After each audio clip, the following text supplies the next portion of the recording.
আসসালামু আলাইকুম। রমজান আমাদের জীবনে ইবাদত ও আত্মশুদ্ধির বার্তা নিয়ে আসে। তবে এই পবিত্র মাসে আমাদের মনে নানা প্রশ্ন ও সামাজিক সংস্কার উকি দেয়।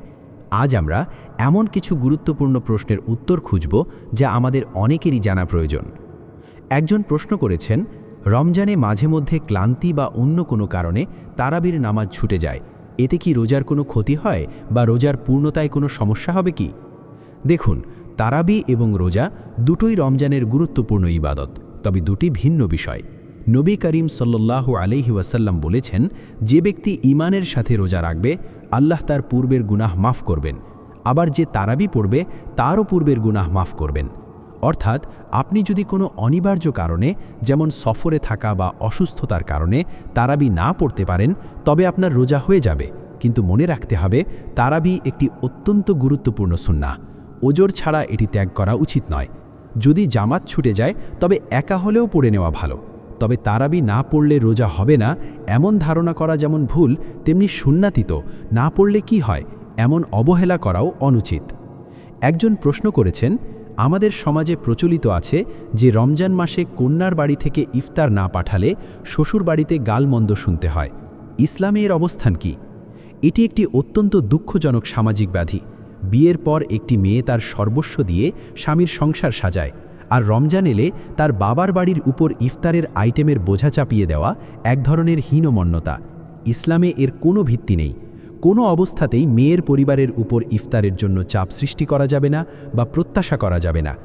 যদি কেউ সামর্থ্য অনুযায়ী উপহার পাঠায় সেটি ভিন্ন কথা, কিন্তু একে নিয়মে পরিণত করা বা দাবি করা এক প্রকার আধুনিক যৌতুক।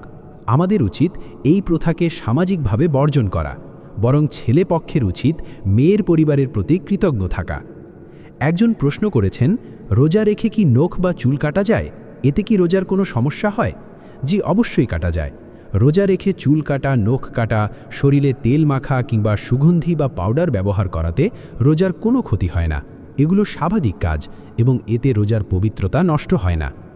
একজন প্রশ্ন করেছেন, সাহরি ও ইফতারের কোনো নির্দিষ্ট দোয়া আছে কি, আর এই দোয়া কি ইফতারের আগে নাকি পরে পড়তে হয়? ইফতারের শুরুতে সাধারণত বিসমিল্লাহ বলে ইফতার শুরু করবেন। আমরা একটি দোয়া জানি, আল্লাহুম্মা লাকা সুমতু ওয়া আলা রিজকিকা আফতরতু। এর অর্থ হলো, হে আল্লাহ, আপনার জন্য রোজা রেখেছি এবং আপনার দেওয়া রিজিক দিয়ে ইফতার করছি। তবে আরেকটি চমৎকার সুন্নাহ দোয়া আছে, জাহাবাজ জামাউ ওয়াবতাল্লাতিল উরুকু ওয়াসাবাতাল আজরু ইনশা আল্লাহ। এই দোয়ার অর্থ হল, পিপাসা দূর হয়েছে এবং শিরা উপশিরা সিক্ত হয়েছে। অর্থাৎ এই দোয়াগুলো ইফতারের পরে বা ইফতার শুরু করার পরে পড়া সুন্নাত। একজন প্রশ্ন করেছেন, রোজার নিয়ত কোনটি বা কিভাবে করতে হয়? মুখে নিয়ত বলা কি রোজা রাখার জন্য জরুরি? নিয়ত মানে হলো মনের ইচ্ছা। আপনি যে সাহরি খেতে উঠেছেন এবং পরদিন রোজা রাখার সংকল্প করেছেন, এটাই আপনার নিয়ত। মুখে কোনো নির্দিষ্ট আরবি শব্দ বা বাক্য উচ্চারণ করা ফরজ বা সুন্নত কোনোটিই নয়। সাহরি খাওয়ার মাধ্যমে আপনার মনের গভীর থেকে আল্লাহকে খুশি করার যে ইচ্ছা প্রকাশ পেয়েছে, সেটিই ইবাদতের জন্য যথেষ্ট। একজন প্রশ্ন করেছেন, আমি কাউকে টাকা ধার দিয়েছি, সেই টাকার জাকাত কি আমাকে দিতে হবে, কারণ টাকাটি আমি কবে ফেরত পাবো তা নিশ্চিত নই? এটি অত্যন্ত গুরুত্বপূর্ণ একটি প্রশ্ন।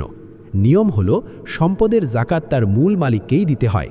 যেহেতু টাকাটি আপনার, তাই জাকাত আপনাকেই দিতে হবে যদি তার নেসাব পরিমাণ, অর্থাৎ স্বর্ণ বা রূপার নির্দিষ্ট পরিমাণ সমমূল্য হয়। তবে টাকাটি যদি এমন ব্যক্তির কাছে থাকে যার কাছ থেকে ফেরত পাওয়ার কোনো আশা নেই, তবে টাকা হাতে পাওয়ার পর্যন্ত আপনার উপর জাকাত দিতে হবে না। তবে যখন টাকাটি ফেরত পাবেন, তখন নিরাপদ থাকার জন্য বিগত বছরগুলোর জাকাত হিসাব করে দিয়ে দেওয়া উত্তম। উপস্থাপক: আশা করি এই উত্তরগুলো আমাদের রমজানের আমলকে আরও সহজ ও সুন্দর করবে। মহান আল্লাহ আমাদের সঠিক বুঝ দান করুন এবং আমাদের প্রতিটি আমল কবুল করে নিন। সবাইকে রমজান মোবারক।